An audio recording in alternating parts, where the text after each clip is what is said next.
Hi everybody, Mélanie Joly, Canadian Foreign Minister. I'll be speaking mainly in English but also in French. So if you don't have translation, please let me know. So we have just concluded our first meeting of G7 foreign ministers of this year. And of course, as you know, Canada is chairing the G7 this year. In less than 2 weeks, it will mark 3 years since Russia's full-scale illegal invasion of Ukraine, so that was, of course, a major topic of conversation. We were pleased to be joined by Ukraine's Foreign Minister, Andrei Sybiha, for an update on the situation on the ground, and also to discuss the G7 support for Ukraine and what assistance can be provided in ending Russia's illegal war. More broadly, we also discussed Russia's increasing dependence on China, the DPRK, and Iran to continue its war, and condemn the support those countries are providing. We also discussed the Middle East, and we were encouraged by the release of 3 hostages today. This is good news, and we will continue to encourage the importance of fully implementing the ceasefire agreement. The G7 fully supports the ongoing efforts by Egypt, Qatar, and the US in working towards a permanent ceasefire. On a également discuté de la Syrie, et plusieurs d'entre nous, dont moi-même, reviennent tout juste de la conférence internationale sur la Syrie, qui s'est tenue à Paris il y a quelques jours. Tous les membres du G7 soutiennent le peuple syrien et souhaitent voir s'engager un processus de transition politique inclusif, alors que ce pays sort de plusieurs décennies de dictature brutale. We also welcome the encouraging news from neighboring Lebanon with the election of President Joseph Aoun, the designation of Nawaf Salam as Prime Minister, and the formation of a new government. We reaffirm our commitment to both countries' stability, sovereignty, and territorial integrity. We also discuss a number of urgent situations and conflicts around the world and look forward to continuing our conversations when we meet in the next couple of weeks. And I'm pleased to inform you today that I will be hosting the G7 foreign ministers in Canada in the Charlevoix region of my home province of Quebec on March 12th to March 14th.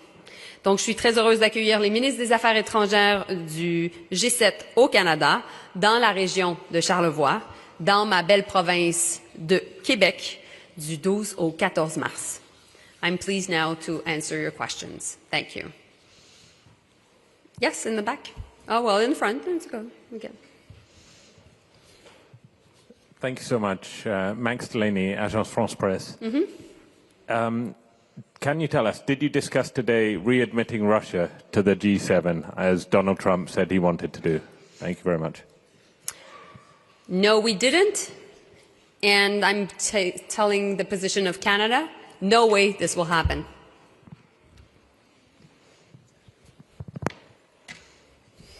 Yes, Hugo Dixon, Reuters.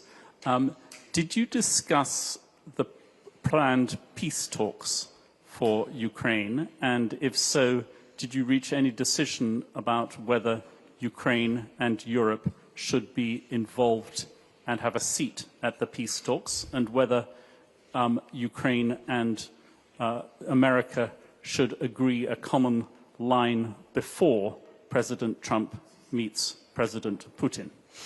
So, yes, indeed, we talked about the illegal invasion of Ukraine by Russia.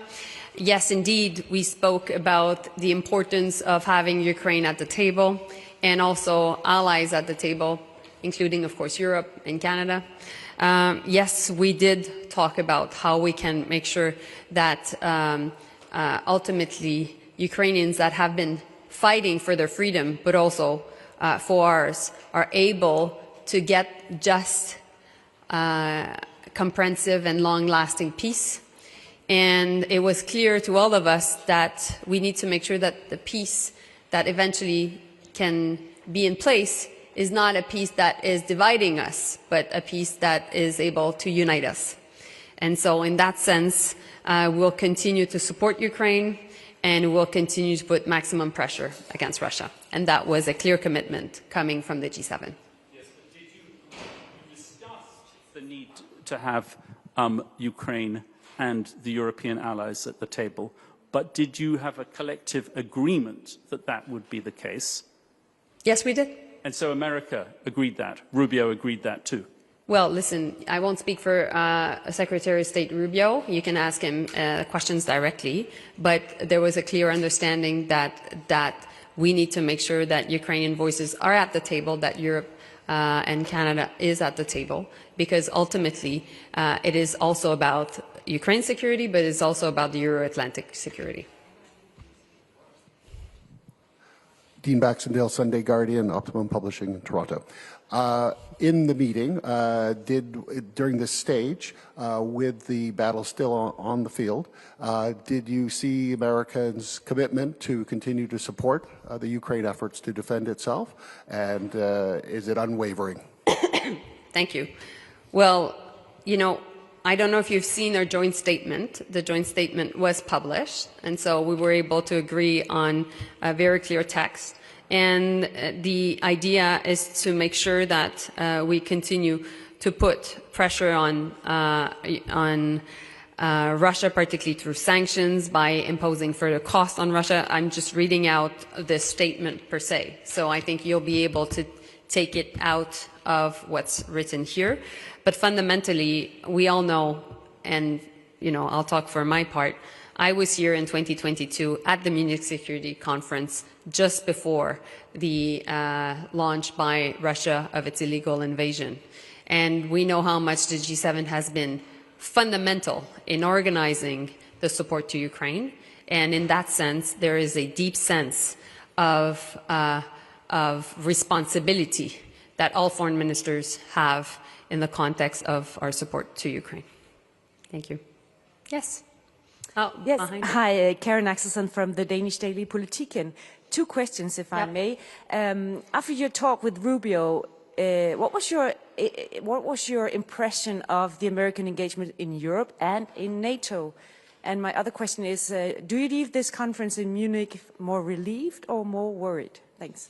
Well, I think that what is fundamental to the G7 is unity. And I think today we were able to showcase strong G7 unity. And that is through a first joint statement we were able to publish. And I look forward to working with all foreign ministers in Canada in less than a month. And of course, we'll be able to work on even longer language, as we'll be 2 days together looking at different geopolitical issues across the world. And so this was a 1-hour meeting. It was the first meeting of Secretary of State Rubio. It was the first meeting of High Representative Kaja Kallas. So it was also important for us to be able to get to know each other, work together, and also have Andrei Sybiha from Ukraine talk to all of us, not only about what's going on in Ukraine, but fundamentally showing the solidarity of the G7 also with Ukraine. And for the rest, on Secretary Rubio, as I mentioned to your colleague, if you have questions to him, you can always ask him.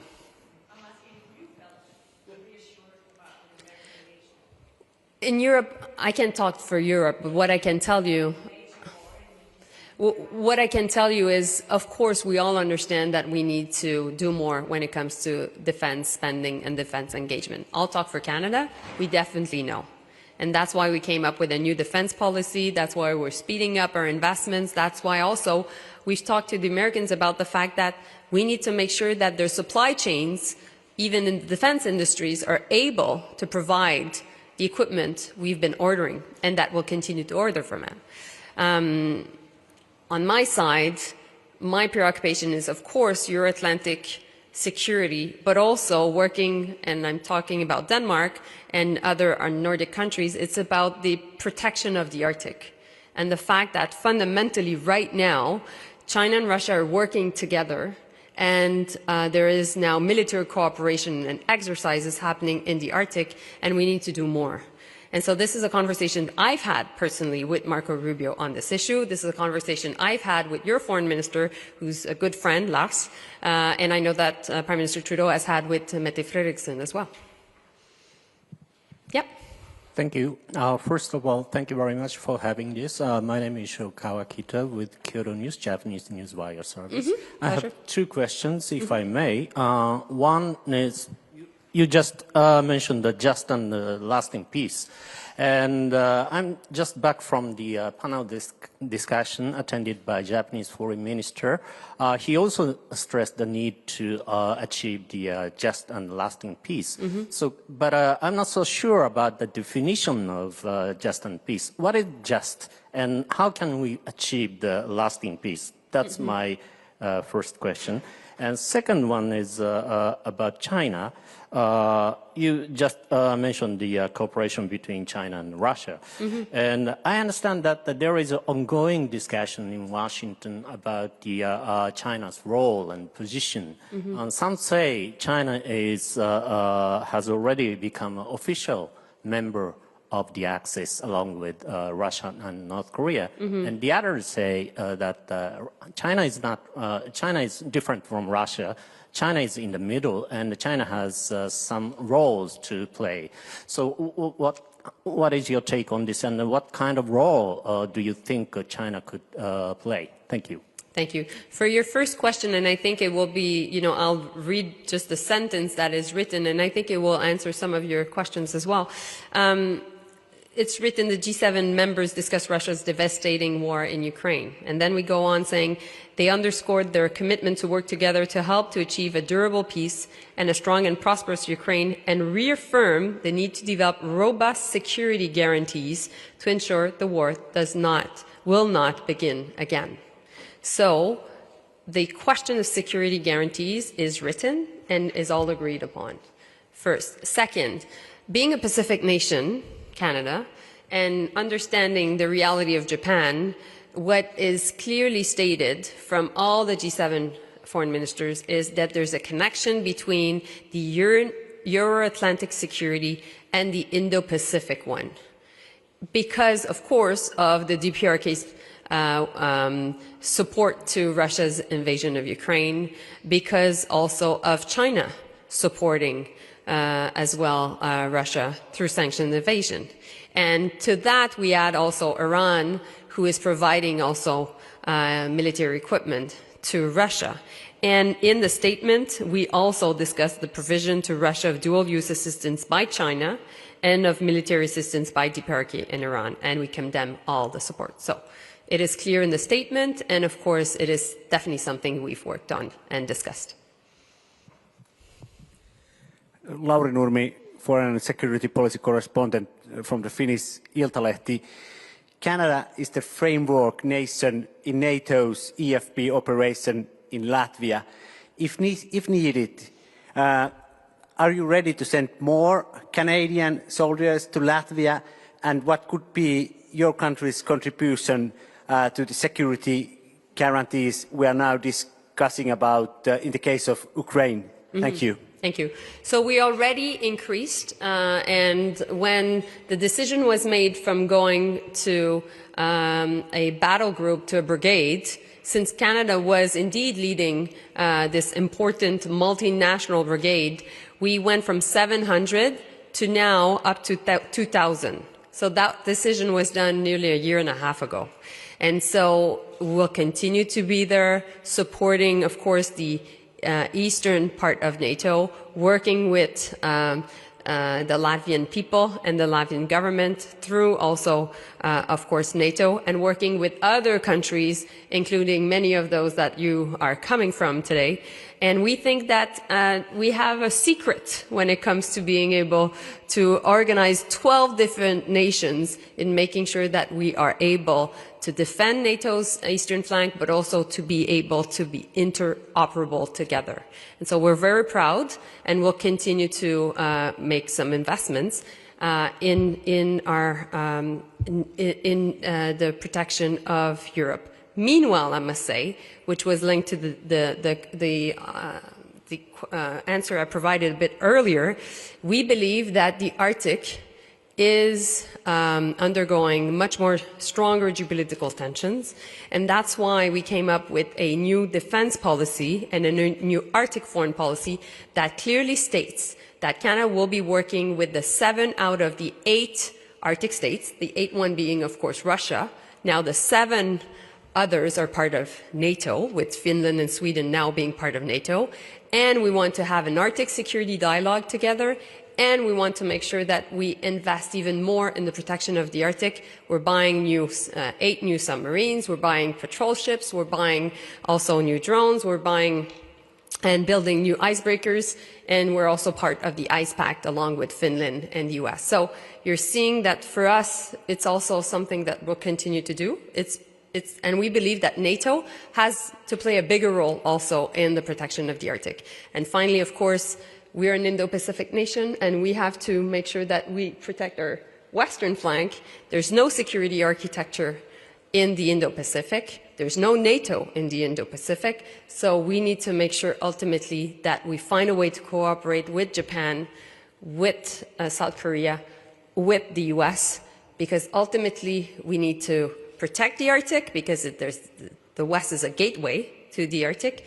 And we need to protect also the western flank from the DPRK, any form of China also threats. Thank you.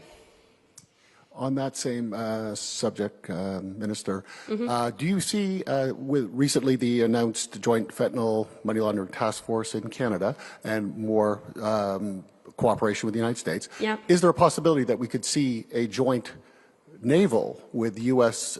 Canada nuclear subs in the patrolling the Arctic and Canada's waters to protect our nation, because we know they have nuclear subs on the other side?